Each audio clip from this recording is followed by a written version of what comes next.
My second ever Haslab pre-order has finally come. It is time to unbox the G.I. Joe Classified Dragonfly.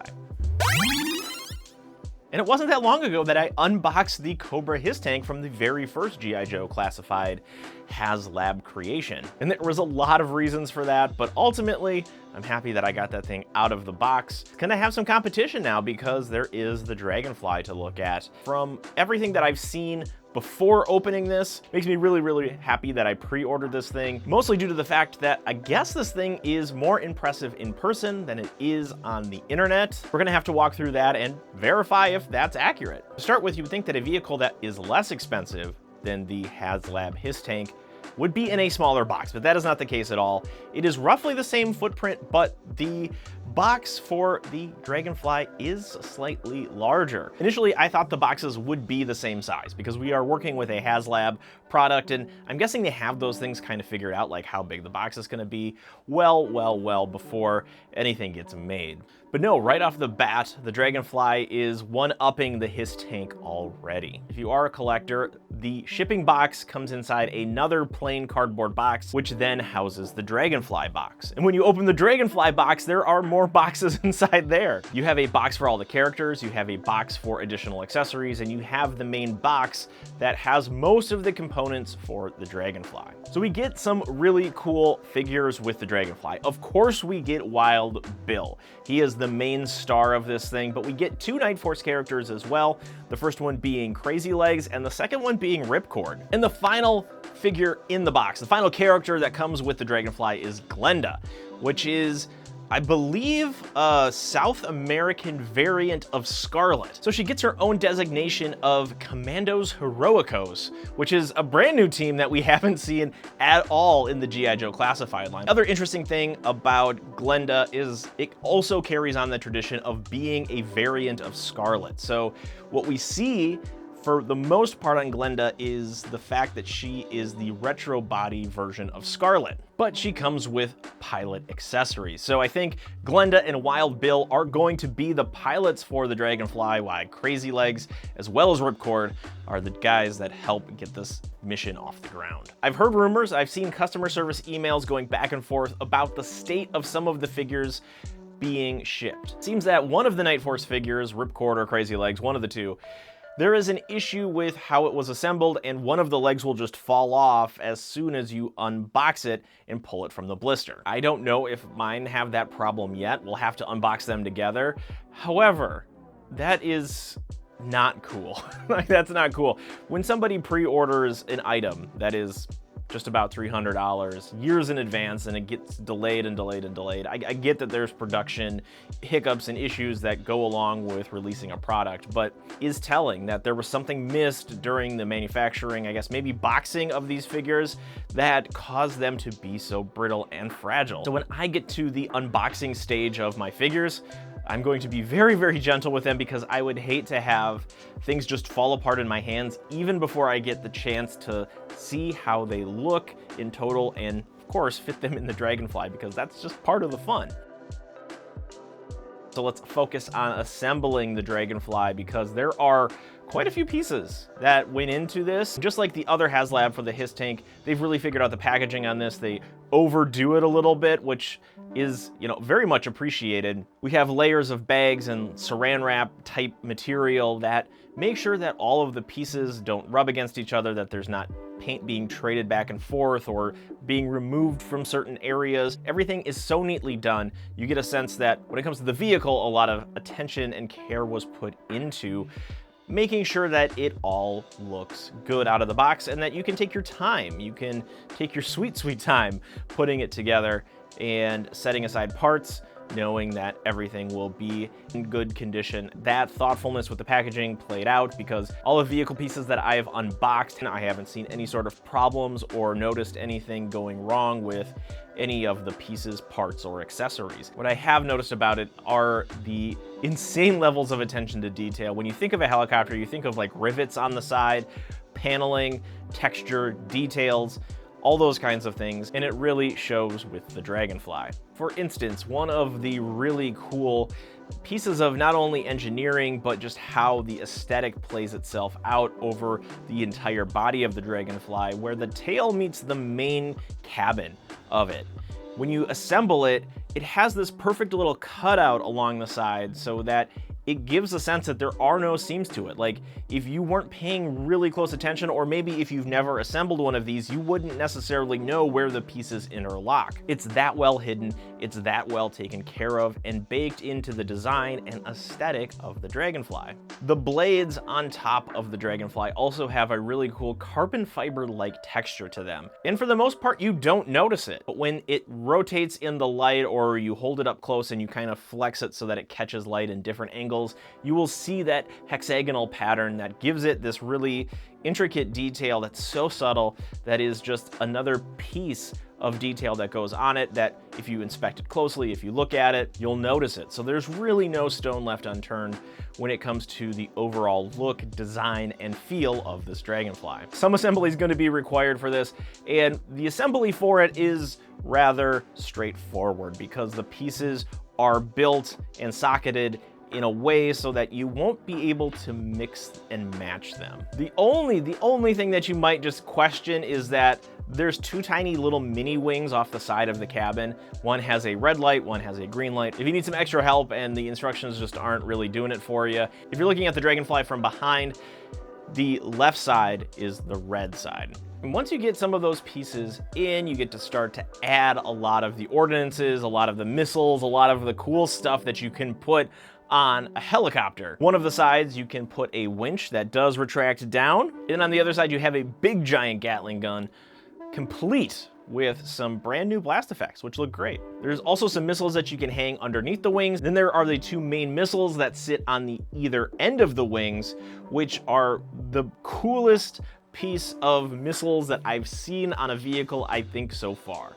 Not only are they well built and constructed, they are sleek and designed really well, but the blast effect also help tell a story with how those missiles fire. So to start with, you put one of the blast effects at the end of the missile. Looks like it's igniting and lighting up, ready to fly through the air. But there is also hidden on one of the sides of the blast effect a dog bone connector so that you can have it look like the missile has been fired from the wing and that it is mid-flight. That is such a cool idea, and it comes across magnificently, gives the missiles and it gives the Dragonfly a lot of movement, which is something that you would want from a flying-based vehicle. Now, there is one area of the Dragonfly that I wasn't necessarily crazy about. There's these tiny little wings in the back near the tail of it that are yellow, and it kind of sticks out a little bit. I'm not quite sure why they were yellow. Maybe there's a reason for it, but when you have something very army green, something very black and, very basic military, then having these bright yellow wings near the tip of it, it just took me out of it a little bit. I wish I knew what to call the different pieces of a helicopter, but I don't. So we're just gonna call them the tiny little yellow wings.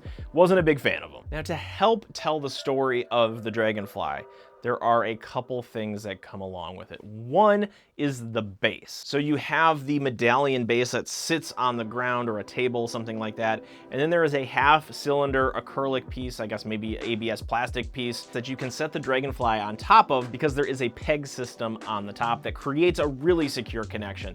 And it just kind of canters it just ever so slightly so that it looks like it's banking and flying through the air. Not only do you get that sense of movement, but you get to see more of the Dragonfly along with it. It is a really cool display piece. It is a cool display option. And if you don't want to do that, if you just want to have it landed on the ground, there is this strut piece that goes across the skis that I'm imagining will help it so that it doesn't bow out over time, because the Dragonfly is a rather heavy piece. Now, when it is all assembled, the work can stop or it can just begin. There are multiple sticker sheets that you get with the Dragonfly that allow you to customize it. I haven't unpeeled any of the stickers yet. They're almost too precious for me to unpeel and put somewhere on the thing, making a mistake. I'm notoriously terrible at that sometimes with Legos. I think I'm going to hold off on the stickers for now. Now, when it comes together, this thing comes together. It is so much larger than I anticipated. This is a phenomenally large vehicle, and you can see just how much attention to detail has been put there. We're gonna get this really close to the camera so you can see just every single bit of detail going on here. And the other thing too is the back of these can move up and down, they articulate. I don't know if this is just a G.I. Joe thing or if this is a helicopter thing overall. And if you want to see how freely these spin, I'm just gonna try to get out of the way because it's so large. There we go. They spin rather freely. I do take one issue with it though. I wish there was a mechanical piece that would allow you to rotate these blades. As it stands, you have to manually rotate them. For something that already has electronics on board, yeah, we'll get to that. I would have loved to have seen a trigger or a button that you could press and it would spin the rotors. That would have just been a really great feature, something that I would have liked to have seen changed with that. Now, if I could not hit myself in the face with this, there are areas that you can open up and you can see further details. So you can see some of the engines right there underneath the paneling. And on this side over here, let's maybe this side over here because I don't have a gun in the way. We can pull this down and you can see more of the detail inside the ship. It almost reminds me of one of those books where you can see the insides of things. Having these hideaway panels, having these cutaways that you can open and see is remarkable. If you want to see the Dragonfly from this angle here, you can see these giant turbojet engines. And on top we have a button. And the button is for the electronics. So when I tap it once, you're gonna see this light up. And we have a green glowing panel for our pilots. If I tap it again, we have some lights. If I tap it one more time, we have a spotlight for rescue missions. If I tap it one more time, we have it just going back to the spotlight as well as the green lights. And one final time, we'll turn it off. In the Lego world, they talk about vehicles having whooshability effects. And the Dragonfly definitely has one of those. You just want to fly through the house. You want to run around the house, dive and climb and all that kind of stuff because it just feels so good. It's weighty, but it's balanced. There is a lot to like about this. Now, one thing that people were saying online too that we were talking about, there was an issue with the canopy, and if you crank it up too much, these pieces, these hinges for when you have the sides will stress. So we're just gonna see what that looks like if I can't just tilt this up a little bit. There we go. And that's about as far as I'm gonna wanna take it. I think what's happening is people are pushing it a little farther, a little beyond that. I don't know how widespread of a problem that is, but I'm going to be careful with it anyway.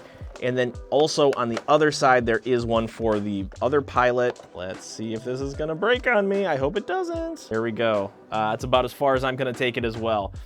I probably need to heat it up a little bit just so that it can get loose. It's starting to get cold where I live, so it's just probably a good idea so that I'm not putting too much stress on these very small areas of plastic. The other thing too is that the canopy closes really well. There's kind of a slight issue with the HISS tank where it doesn't close all the way properly unless you have it in like a certain configuration and stuff like that, but I don't get the sense of that where the canopy is having any sort of difficulty like the HISS tank did for some people. All of the weapons on the Dragonfly also have ports for blast effects. You can load those up. It does come with some blast effects, but if you have other G.I. Joes, so for something like the very front machine gun here, you can put some of those blast effects.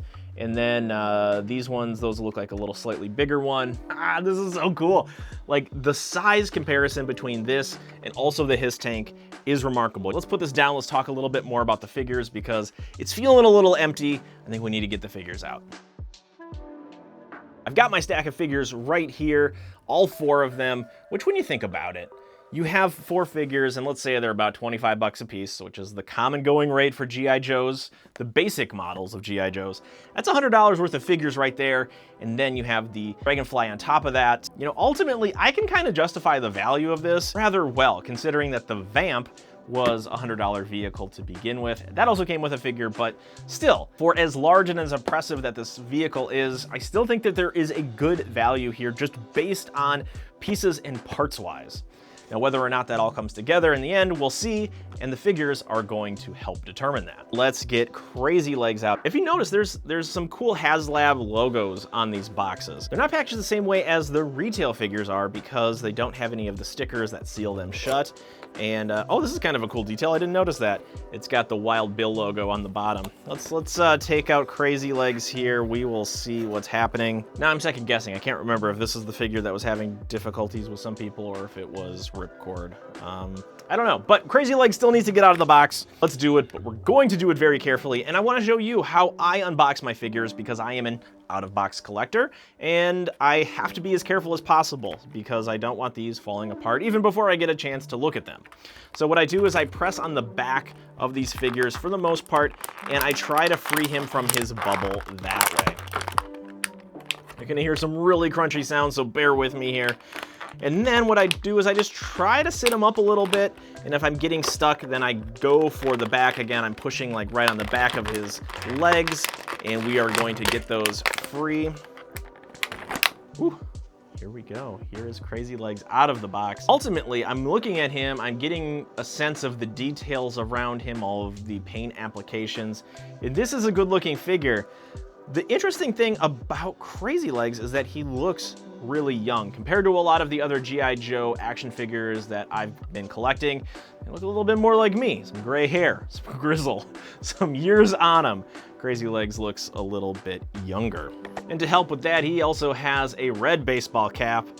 And let's see if we can do a hello fellow kids with Crazy Legs here. So how does the hat fit on? It fits on pretty good. You can see right here, he has his hat on backwards. Kind of looks a little strange, to be honest. Let's see if putting it on forwards helps him a little bit. I think a lot of it has to do with just how much plastic. It almost looks like a helmet on him, which, you know, makes sense. I'm guessing they have a lot of the molds for helmets and they had to adapt something. And you really wouldn't want very thin plastic for a hat like this because it would probably rip. Just me speculating right now. I don't know if the hat is the way to go for me personally. I might look at some of the other options because he does come with more standard flight gear. You're gonna hear some more crunchy sounds as I get this free from the packaging. Here is his flight helmet, and he also has different sets of goggles. So I'm wondering how this is going to fit over his head. I might have to pop his head off to get the helmet on, just based on how tiny that chin strap looks like. Again, I'm trying to be very careful with these. These figures in particular are going to be so hard to come by, mostly because this is the only time that these versions of the characters will get made. We might see other variants and stuff like that down the road, but for now, this is it. So being careful. Now, a couple things with Crazy Legs. I tried putting the goggles on him. This makes him very Nightforce-y, but I'm just really not liking that look. I'm gonna have to play around with him a little more to see what works, but removing the head and putting it in the helmet, that seems to be the way to go when it comes to applying the flight gear helmet. The other cool thing that I didn't know until I started taking this out of the box is that his weapon has a collapsible stock. That's a fun little detail. We've seen so many different things like having removable mags, which is something that I don't think gets talked enough about anymore. It's just kind of a given now, but also having like these really cool accessories like the collapsible stock, that's not something we even see in Nerf all too much anymore, let alone a tiny 6-inch scale machine gun. But I need to figure out what to do with the look here on Crazy Legs, because he's got a lot of options. The hat, the helmet, multiple goggles. I gotta find one that works. I'm trying to think. I don't necessarily know if I like that either. Maybe it's the hat. I think the hat is probably the best option for Crazy Legs. You know what, that looks good.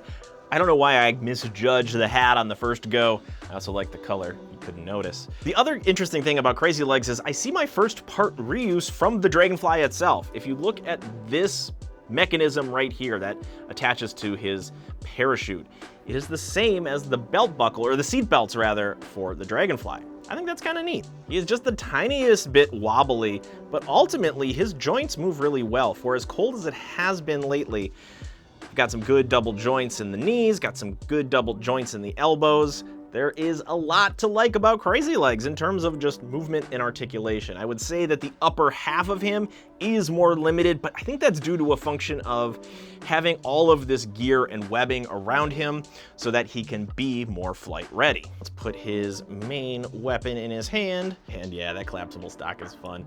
That's just a cool feature. The butterfly joints, they're a little limited. Again, not only are we contending with the gear around his torso, but I don't think that there's just a lot of movement there. I would rather have the gear, the accessories on top of the figure stop the range of motion more so than just feeling limited, because I know what a lot of people do in the G.I. Joe world is that they can take off the accessories and gears like that so that they can have these figures posed up any way they want in different states of battle preparedness. This is a good figure. I'm very impressed. His legs are intact, but let's try Ripcord because that might be the one that I was thinking of that was having troubles on the internet. So let's get all the Nightforce figures out and just check them out, because we might have to stop this a little bit early and contact customer service. I'm hoping not, though. I don't think so. Here we have our Ripcord, our other Nightforce figure. It's very interesting that they're making Crazy Legs and Ripcord Nightforce characters, because what that likely means is that we'll be getting additional variants of these two figures down the line, that this isn't their definitive version, this is just their sub-teams. So here we go. I'm also noticing a lot of weapons reuse for Ripcord here, specifically from some of the Steel Brigade. So we'll see. Oh, he's cool. This guy's cool. Similar to Crazy Legs, let's be very gentle with him. So I'm going to push him out from the back, and we have liftoff. Is that what they say in helicopters? I don't know. Is he free? Almost. We got one arm still kind of stuck. There we go. There, Ripcord. A lot of accessories, a lot of really cool accessories, some heavy accessories. I'm wondering about this backpack, but for now, let's, I guess, okay, he's still got legs. So I don't think we have one of those defect versions of Ripcord, which is good. I don't want to deal with that. All right, I'm being very careful with him now, but let's bend him up so that we can see what the articulation looks like. Ooh, his legs are pretty stiff. I'm going to probably want to heat these up. Yeah, definitely gonna want to heat these up. And I am tugging a little bit on where the leg joint meets the body, and it feels like it's all stable there. So we should be pretty good. Let's see about his other arm here. Oh yeah, they're a little stiff. So let's see what else. His butterfly joints do move really well though. He has a lot more range of motion than Crazy Legs does, but he's also a more simple figure. Crazy Legs had layers and layers and layers on him. Ripcord just has his flight gear on, but there are accessories that are going to complete this look. Really want to put on that, that flight mask because that looks so cool. Really interesting how this parachute backpack fits.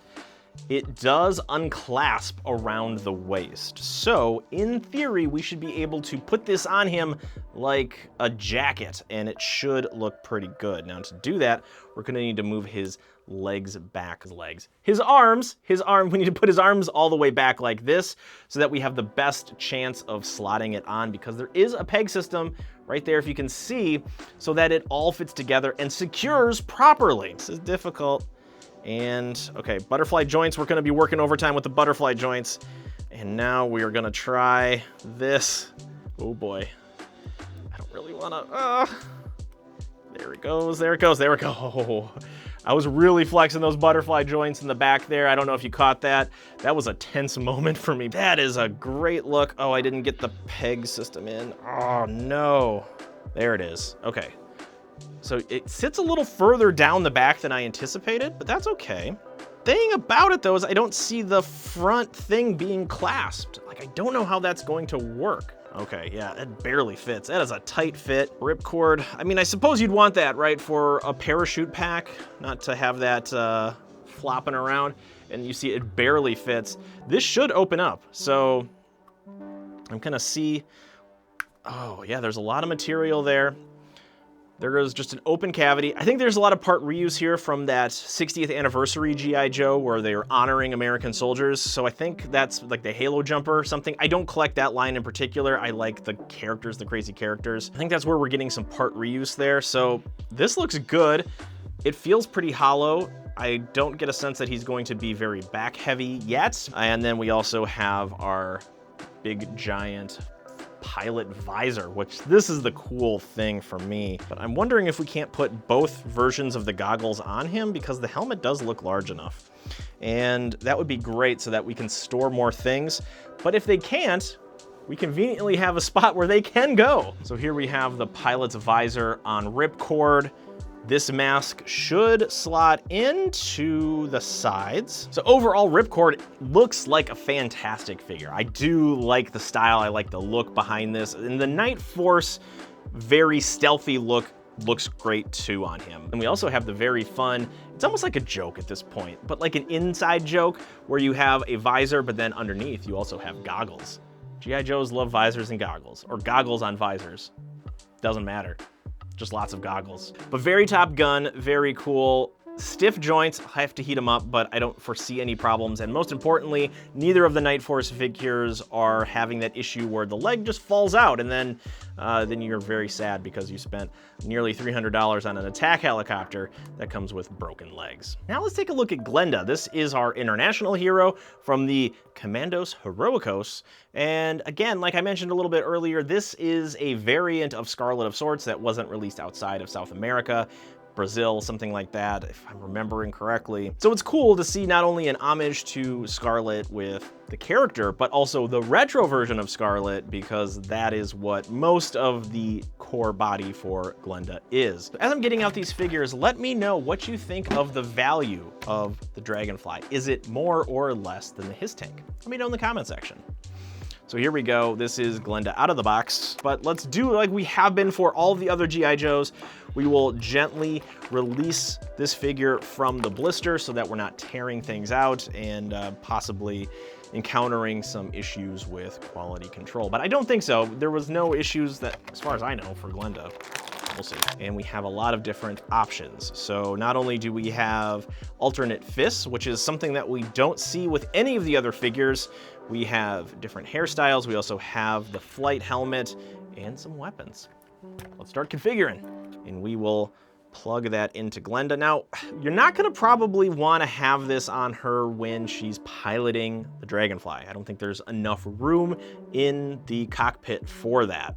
However, for now, let's just load her up and see what it's all about. Because of the orientation for this hose, you're going to wanna put the weapon on the side of her that has the ninja stars on this one, and then the glove gun on the other. Could theoretically have it go this way, but the problem that you're gonna face is that this port that plugs into that it's gonna be facing the wrong direction. So now we kind of got her all geared up, and we didn't really touch on some of the articulation here. We will take a look at that, and you know, it's moving very good. The joints are actually really smooth. They work really great. So far, this is the best experience with the figure, and I think a lot of that has to do with the retro Scarlet. I put a different hair on Glenda. This is more of a pilot's gear, but just like Lady J from the very early waves, it has this peg system on the top that we can swap in different hairstyles. So when I unboxed her, you saw the original one. It has this version here. I'm gonna use the third hair option. I think that one is probably the one that will work best with the pilot's helmet. Let's find out. So there's the third version of hair, and we're just gonna drop the pilot's helmet on top of that and see if this is how it's all supposed to kind of go. Now the helmet is rather tightly fit on there, but this is the hairstyle that goes with it. And I don't think you could get away with using the helmet without a hairstyle.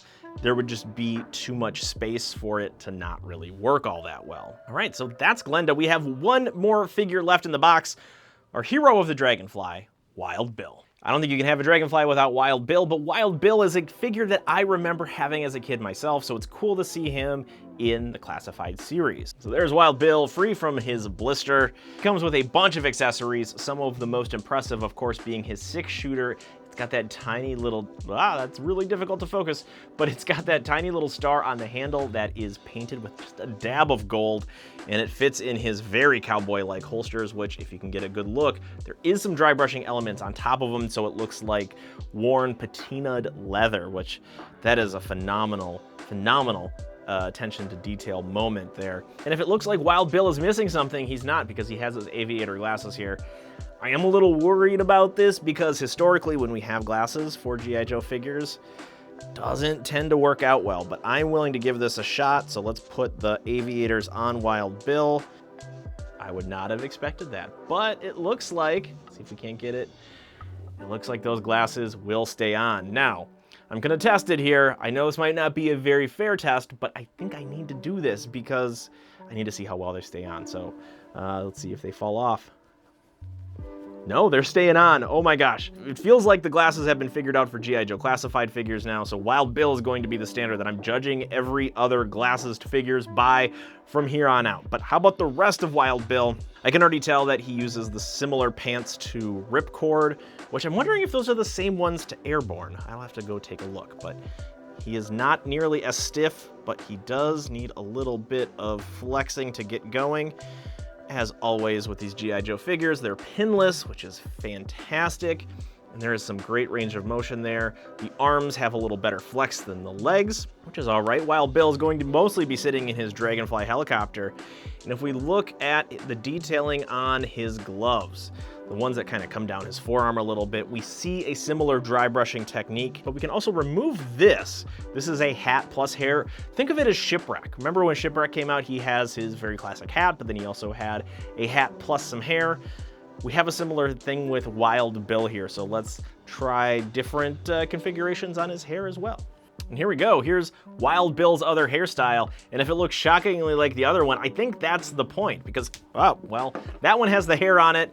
This one, you can just remove the hat and you can see his hair. There is no flight helmet, there's no gear like we see with Ripcord or Glenda, but it makes me wonder, what version of this am I going to want to use? I feel like I'm going to want to use the hat and hair baked in together, because this is just more of a complete solution. It's just all together. I think that's great. Now, the one thing that I didn't try with this hair is if the glasses still fit. So let's put this on and see if it still fits. And you know, it doesn't fit as well. You can see it comes up on this ear a little bit. When you look at it straight on, it still looks really good. And let's see if we can't. It has a good sticking ability. Still got his glasses on. Yeah, and putting the hat on, it helps hide how the bow of the glasses kind of floats above his ear there. I don't think that's a big deal because, again, we're gonna go back to the other version with the hat and the hair combined. Now, if you're curious, just like Shipwreck, just like Lady J, it's got this peg system. It looks kind of freaky if you don't have something on there. Don't lose this. What's left? Rank the figures. I think I have enough information here that we can effectively rank these figures. Then we're gonna put them into the Dragonfly, and then I'm gonna talk about my overall thoughts of this Haslab. Woo, there's a lot to cover with this. It's such a huge vehicle. Here is my ranking for them, mostly in terms of just how well I think they're done overall. Number one, we have Wild Bill, and I think that's almost a given because he is the driver of the Dragonfly, so to have him be the hero figure in the box, the one that stands apart and above all the rest, even though there is just the slightest issue with his glasses, it is the best attempt at glasses done in G.I. Joe Classified series. All of the dry brushing, the weathering, the detailing. He is a phenomenal figure. Definitely stands apart. Then we have Crazy Legs. He has so much gear, it's layered, he's interesting visually. While I wasn't too thrilled with some of the helmet options, I think the hat works, as well as the cool collapsible stock on his weapon is a phenomenal addition to the G.I. Joe Classified series. Then we have Glenda, and I think it's really close between Crazy Legs and Glenda for me personally. Glenda comes with so many accessories, different hair sculpts, different configurations, and then the interesting way that the weapons work for Glenda is something unique, something different, as well as just the overall history of bringing a figure from overseas into the main line of the G.I. Joe Classified series. And last is Ripcord. Now, I don't have anything against Ripcord. I think he's a cool figure. There are some great accessories. I love the way that the pilot mask looks. I think it's a great look on the figure. He does just feel slightly generic, though, when he has all of his gear on. And I think a part of that is the product of being a Nightforce figure. He has to be very stealthy. He has to be rather nondescript, and I feel like that's what Ripcord is in this version of him. Now, your rankings of these figures might be entirely different from mine, so if you have a suggestion of how I went wrong or what you think I should flip and flop, let me know. Now we've assembled the vehicle, we've looked at the vehicle, we've gotten out the figures from their boxes, we've ranked the figures. What do I think about the entire overall package? Because there is so much packed into the Dragonfly, which when you unpack it, it then spreads out and it is a massive centerpiece. anywhere you display it. I'll give you the quick summary of how I feel about this toy, and then we'll kind of discuss what went into that. I think this is one of the best vehicles out of 2024. This has got to be one of the top toys this year in terms of collectibles. And not only is the value there, because you get 4 figures chock full of accessories, you get a gigantic, massive helicopter that can be used and displayed so beautifully. Now, the problematic thing about that, of course, is that you have to display it somewhere, and I'm trying to figure out the best place to do that, because I thought the Hiss tank was big. The Dragonfly is even bigger. I've tried to have a spot dead center there by all of my other G.I. Joe vehicles, so let's see if we can't just place it there and figure out what kind of space requirement this is gonna take. All right, so here we go. I don't know if this is going to work or not. So from this bookcase here, I have some shelves that are further back on the wall, and this still isn't even enough room. This is hanging off somewhat, and I wouldn't feel comfortable having this just do that. So I'm gonna have to find another place for this. I'm guessing it's probably gonna replace the Needler pretty soon. So that's what we're talking about in terms of space. I might even try to hang it from the ceiling somehow without it falling apart. But that's one of the things you have to think about if you pick up a Dragonfly, is just the space requirement for it, knowing that the Rattler is gonna be even bigger than that. I'm just gonna have to knock out one of these walls and just expand the studio, which, hey, hit that like, hit that follow, hit that subscribe button if you wanna get more videos like this, because we're gonna need more space for these vehicles. When you put the vehicles and you put the figures together, then you tell a story with G.I. Joe, which is one of the best things about the brand.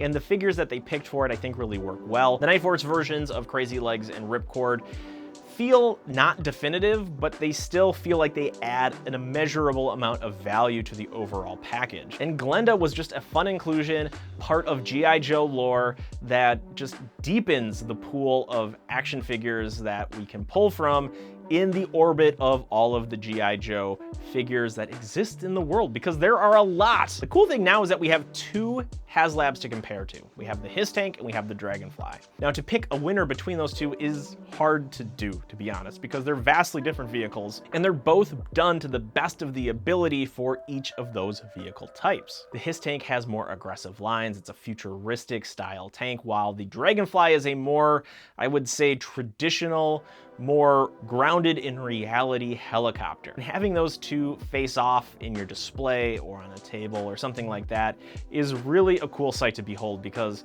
you get a sense of the scale of the 6-inch G.I. Joe Classified series in its fullest potential. The green glow inside the cockpit just gives a wonderful glow to the figures, and clicking the button a few more times to activate some of the lights on the vehicle just shows that there is more dynamic ability with some of these vehicles than more traditional releases like the Ferret, like the Vamp, the Stinger, things like that. Now, overall, you get a sense that the Dragonfly is special, which is exactly something that you would want for a Haslab toy. This is something that people plan for. This is something that people anticipate for often years at a time, suffering through delays and other mild inconveniences. But when it does arrive, the Dragonfly is sure to impress.